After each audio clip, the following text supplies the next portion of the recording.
Good afternoon and welcome to this week's edition of Halftime Talk. I'm honored to be joined by Rustin, the head of fuel oil procurement at Euronav, sitting in a chilly Geneva in Switzerland. Rustin, welcome.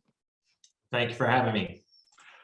You get to be the guinea pig to an extent, Rustin, sort of the beginning of the end of year conversations, wrapping up 2021, even though we're still only halfway through November. But nonetheless, it's the start of thinking about the year in the rearview mirror and what might be ahead. But looking back at 2021, in some ways, never a more exciting year for shipping and logistics, maybe for all the wrong reasons.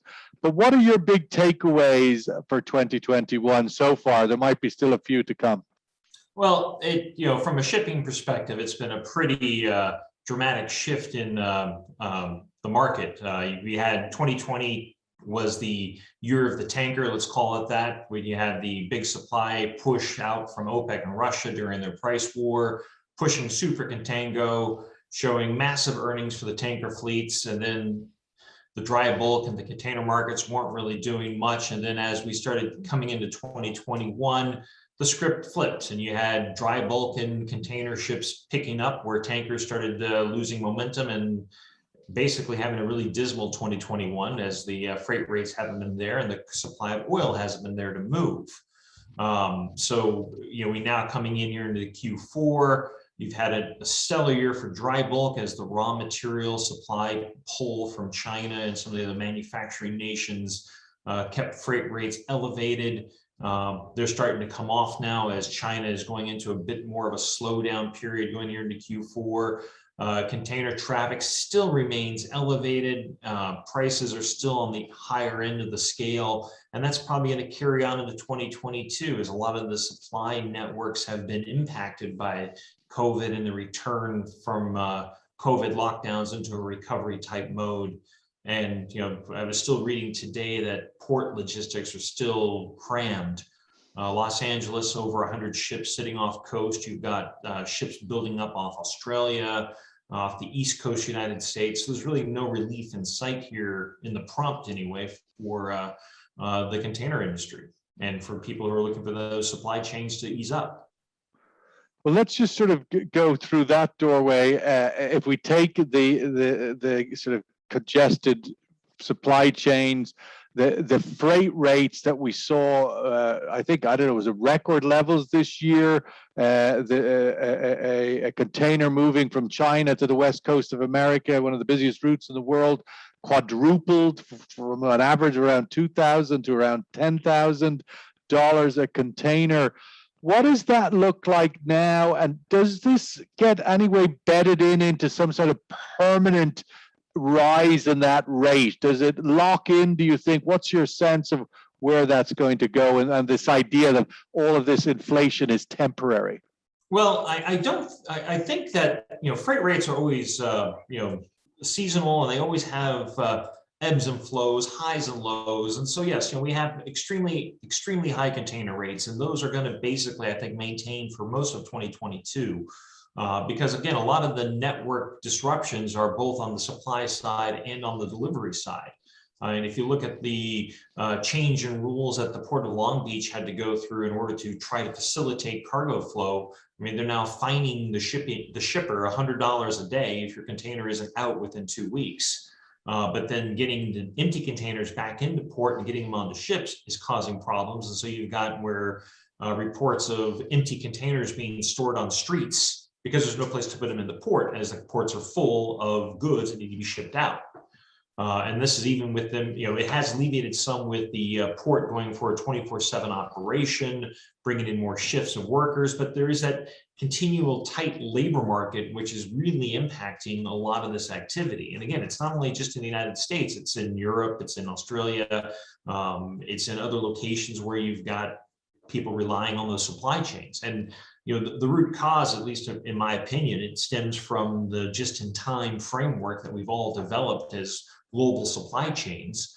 And once you start having an impact on one point within that supply chain, it has an accordion effect where it all kind of bunches up and it takes a lot to relieve that stress on that one point. Unfortunately, the bunching is happening in a lot of locations, not in one singular location, which is impacting the whole transit flow of ships as they move around, especially in the container industry. We always expect U.S. presidents to talk about, geopolitics, maybe international trade wars, but to hear the U.S. president actually talk about how can we extend the working hours at Terminal 6 at the LA port seems like a step beyond, perhaps a reflection of the scale of the challenge that that is faced in the U.S. and elsewhere in the world.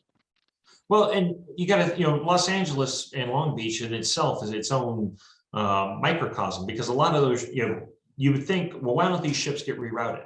Why can't they go somewhere else? Because these are massive ships, and the facilities in the Long Beach harbor have been built explicitly for these vessels. So there's no other real port for them to go to. So when you have these massive, I forget the class of ships they're up to now, but when you've got a 20,000 container box boat waiting to get stuff off because there's no other port on the west coast of the United States to take that ship in, you can't reroute cargo flows to make them work. So you end up with that big bunching up in the Los Angeles area. If we look at this moment in time where this narrative of 100 ships sitting offshore waiting to be offloaded into LA, in the same week, we have the US Congress passing a $1 trillion infrastructure bill for a country, obviously the biggest economy in the world. Are these two things related? I mean, yes, is this a moment in time vis-a-vis the California situation, that the congestion in the supply chain, but the fact that infrastructure has been so underinvested for so long, is that a coincidence? Are these two things connected, do you think?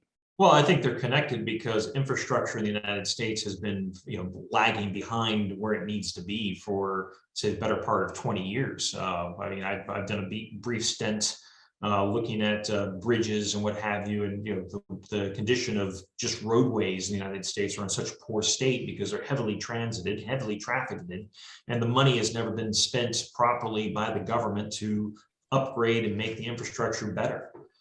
So congestion in the ports, part of this is due to infrastructure problems that need to be addressed, and they're finally being addressed. But even when you think of $1 trillion, that's over 10 years. And so that's 50 billion a year. And how far will that go to meet not only the problems you see in California, but around the whole United States?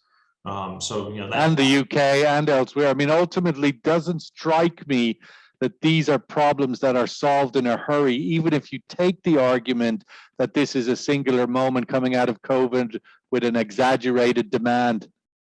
Yeah, these are problems that have been building over time. And it will take time for them to get resolved and make them happen. I mean, I'm looking at when you look at the current BTU crisis, why has that developed the way it has? Well, it's because infrastructure is not there to really transport the fuel as much as the markets really need it. I mean, even with the clearance now given to Nord Stream 2 to come online and bring natural gas into Europe, it hasn't alleviated prices too much yet. And a similar scenario that we're seeing, the labor tightening, a shortage around truck drivers. We're seeing it around hospitality industry as well. The low level of income that can be earned in these challenging jobs for so long, it's sort of the party's over. People don't want to do it at that kind of rate anymore. But my own thoughts on what's causing the labor shortage that we're seeing in a lot of the developed nations is and I'd love to see a study on something around this, which I don't have the energy or the time or the data set to look at, but how much has the baby boomer generation getting into this 50 plus 60 minus age bracket and receiving all these funds that they all receive from different governments for furlough programs and for unemployment benefits, and how many people decided at the age of 59 to say, you know what, I've collected all this money now for the better part of 20 months. Do I need to go back to work, or can I just call it done and just retire? When you look at the labor participation rates that came out, 61.3%, or 61.3% million. Let me correct this again. 61.3% labor participation rate. Yes. In the United States, it's basically 1/3 of the eligible employable population is not working. It's not even available for work. And that tells you, okay, is that because early retirements? And that number hasn't really shifted. It's been that low for the better part of the whole pandemic. So expect higher container rates again next year. Looking at the tanker market, I'm a little bit puzzled by why tanker rates didn't climb this year with the incredible sort of demand recovery and supply recovery that came into the market. It's still anywhere between 6 to 7 million barrels per day of production that's not on the market at the moment. And so without that production, you don't have ships. I mean, the United States went from 13.5 million barrels a day to 9 million barrels a day, and it's now at 11.5. So with that a massive loss just in the US alone, that creates slack capacity within the tanker industry. OPEC, same thing. So without those supply points actually with the barrels to load onto the ships, the supply system has too much slack capacity. Now, one of the reasons why I think the slack capacity is there in the tanker space is 2020 gave a lot of the long haul large vessels massive earnings with the contango. When ships were being booked at $100,000 a day, which is great earnings for a ship, you're on a 6-month, 9-month storage charter. Well, you just made earnings for the next 5 years on that one ship within a 6-month period. So we ended up in a situation where you had a lot of slack capacity. Scrap prices kept going higher, and they're still going higher today. Yet owners had no incentive to bring ships into the scrap yard because they had cash. Now you couple that with companies that have diversified portfolios for not only dry bulk but wet bulk. The dry bulk's making a ton of money, so why get rid of the wet bulk? That gives you your hedge against the dry bulk coming off and the wet bulk picks up again. So you end up with this unique situation where there is plenty of cash on hand, no incentive to scrap, but now we're starting to see the scrapping starting to happen because the good time earnings have come to an end. And also at tankers being scrapped at a younger age. What do you think the legacy of that is? I don't see them getting scrapped at too much of a younger age. It's still 18 to 20 years. It all comes down to their special survey, which comes in their 20-year time period, which is basically every 2 years from that point forward, the ship has to go to dry dock and get a complete analysis done on the steel. And that's a very expensive process. And so we're now coming out of where people have had that cash. They've kept their ships kind of working for that period of time for 2021. Now they're seeing, okay, my ship's now getting to that special survey. Do I want to spend the $2 million because I think I'm going to make that back up? Or do I just say, I'm done, scrap it and move on? Now, another big narrative this year, Rustin, was around the seafarer mariners themselves, those crews that have to staff these thousands of vessels, whether it be dry bulk or otherwise tanker and so forth. They had a somewhat difficult COVID, stuck on ships for months and months on end, not being able to do crew changes, not being able to get vaccinated. Where is that big problem as we come to the end of 21? The problem is still there. There's been some alleviation because some countries have opened up the ability to do crew changes, and so that has helped. You've had a big push with a lot of different countries allowing vaccination of ships' crews. So, I mean, we would have ships that pull up into port, nurse would come on board, vaccinate the entire crew. So there has been a good push forward. There's still constraints in that whole crew change. There's only certain ports, again, you can get a crew change done in. So if you're not heading to those areas, you can't get off the ship. Those issues do they tend to be aligned with where bunkering is available, or that's typically where it happens. So Singapore, you can get crew change done. In China, it's very problematic to get crew change done right now because of all the issues with COVID in China, and those issues haven't gone away. They're still there. They're very restrictive on how you can do things. But yeah, they do align with the major ports of call now for a lot of ships that you can get crew changes off and get people moving. But you still have to deal with the quarantines and everything when the ship, when they get joining a ship and when they're getting off a ship. So there are some still issues with that. If we talk about shipping, just again, the big narrative this year of the whole, every industry, the whole world has been COP26, which is just coming to a close in Glasgow. What do you think are the outcome or any of the ramifications there for these trends for shipping as a whole? Well, I mean, shipping's got to focus on decarbonization. I mean, just like every other transportation industry, we need to look at it and we need to come up with the solution. And I always like to consider the decarbonization as a voyage. We all know where we need to get to, and we're all starting from the same location. It's now how do we plot the course to get from point A to point B in the most efficient, cost-effective, and that doesn't disrupt supply chains as much as possible. The biggest issues I see coming out of COP26 and how do we get from point A to point B is what are the future fuels going to look like, and how are the infrastructure systems going to be built to handle those future fuels? Because it's not just that you can say we're all going to do LNG. Okay, great. Where is the LNG facilities around the world to supply all the ships with LNG? Where's the LNG engines? Where's the LNG, and where's the LNG? Well, the LNG engines are there. I mean, ships are being built that run on LNG today. It's just the fact that getting LNG from, say, United States to the Mauritania, sure, there's no facility there, and there's no ship. I mean, you have to build LNG ships to move LNG. It's not just that any ship can move LNG. So there's a lot of logistics that have to be thought out, designed, built. And of course, LNG is not zero carbon either, right? No, it's not. It's a transitional fuel, if it is a transitional fuel. But that's the problem with a lot of the future fuels right now, is that there's not enough currently produced to meet the needs of the maritime industry. Ammonia is one of the fuels that we've looked at, and we think has very good possibilities of being a good decarbonizing fuel. But you have to make 6 million tons of ammonia to meet the 3 million tons of current fuel bunker demand. And right now, the market, I believe, only makes about 170 million tons a year. And that's currently being used in the food production. Agriculture. I mean, we look at IMO 2020, when the industry had to shift towards a 0.5 sulfur rate. I think it was down from 3.5, my memory serves me correct, percent of sulfur down to 0.5 ultra low sulfur fuel oil. It got there in the end. Is that give you optimism that this journey to net zero for shipping carbon by I think it's 2030 now is the target? Well, 2030 is the initial reduction. 2050 is the full reduction, and right. I think shipping will get there.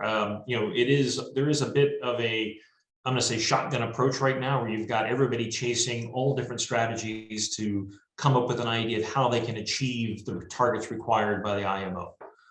So I think shipping will get there. I think that governments need to do more to help stimulate the transition and make it more feasible and flexible.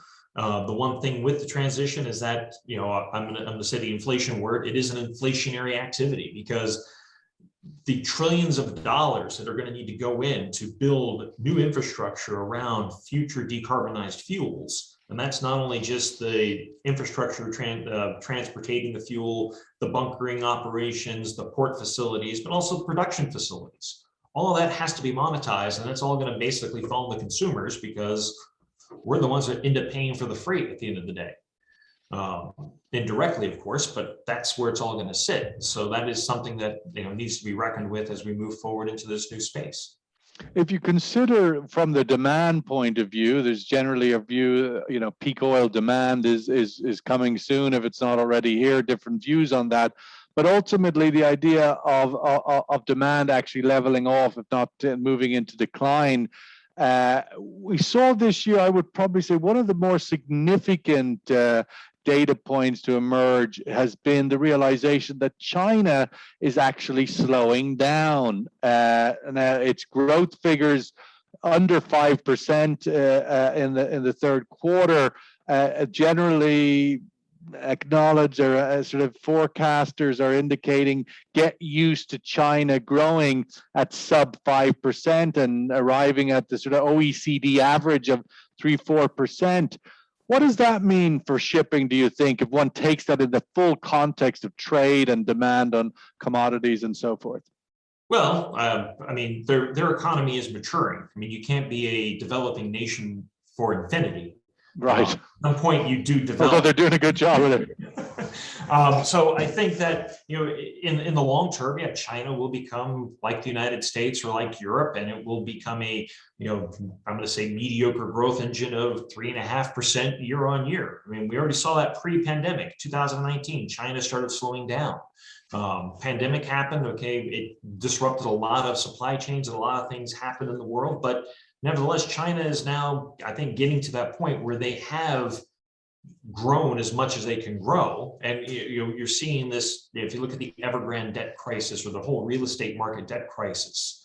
I mean, it is a massive bubble that's been built there under conspicuous consumption of just building buildings. Because why are we building? Because we can.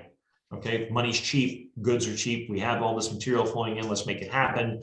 Okay, that rooster is coming home to roost at some point. That you can't just keep building at infinity to stimulate growth. Eventually, you have to stabilize and turn more into a service-oriented economy, which China is making that transition into that space.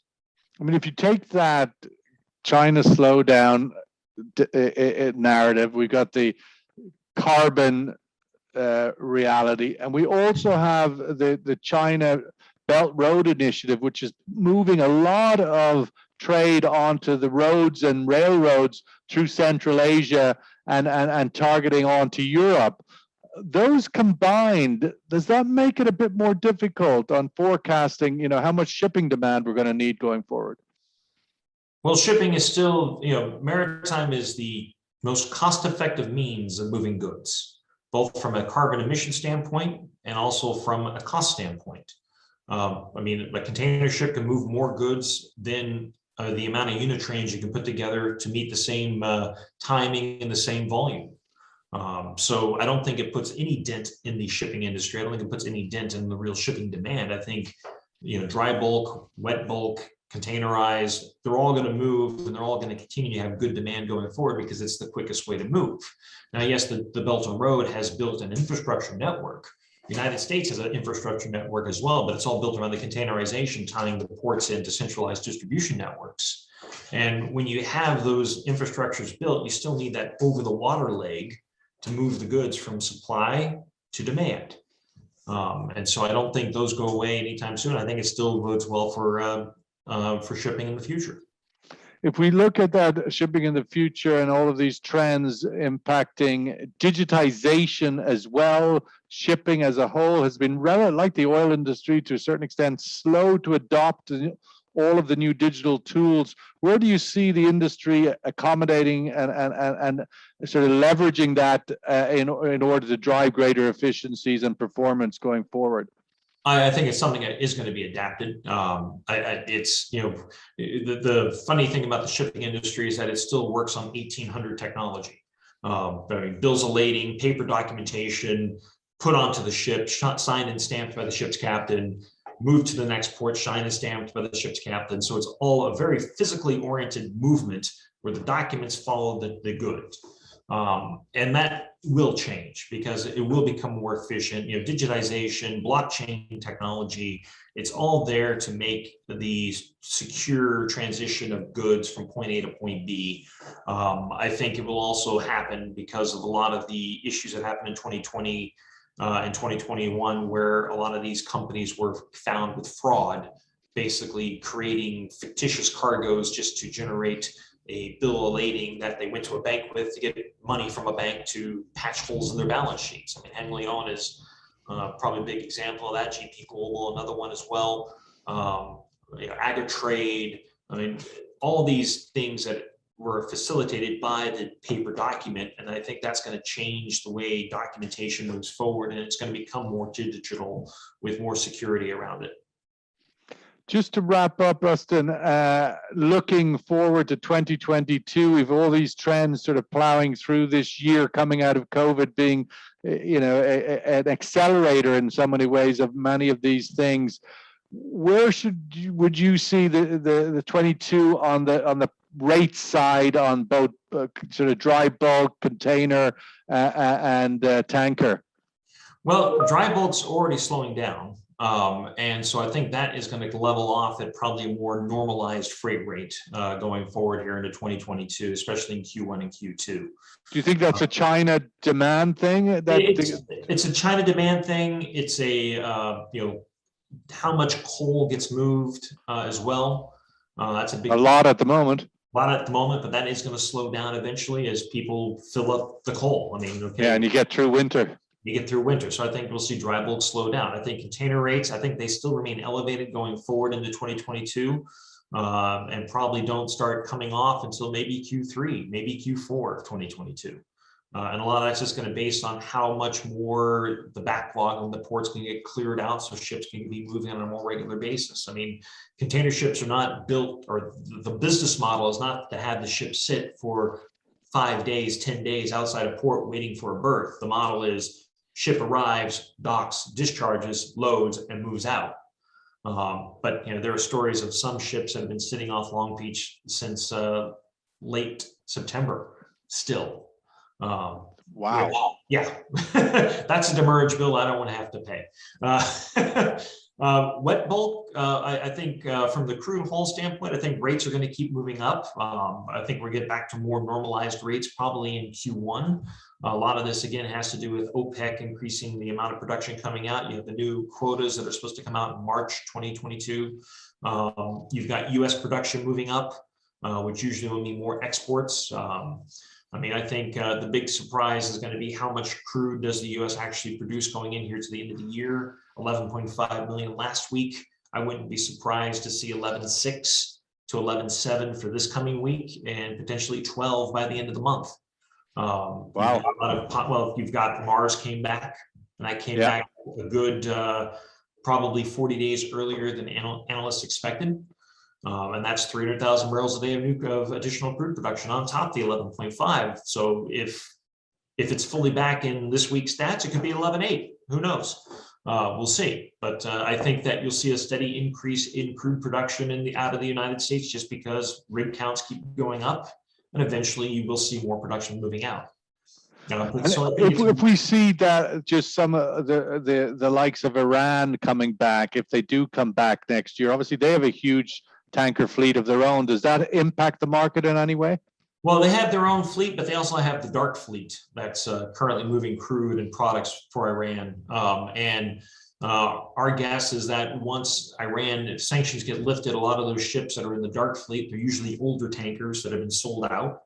They will get scrapped. And so you end up with new capacity that needs to be moved, and that will actually support tanker rates going forward. Well, there's an interesting point to wrap up on. Rustin Edwards, Head of Fuel Oil Procurement at Euronav, thank you so much for joining us on this week's Halftime Talk. Thank you for having me. It's my pleasure.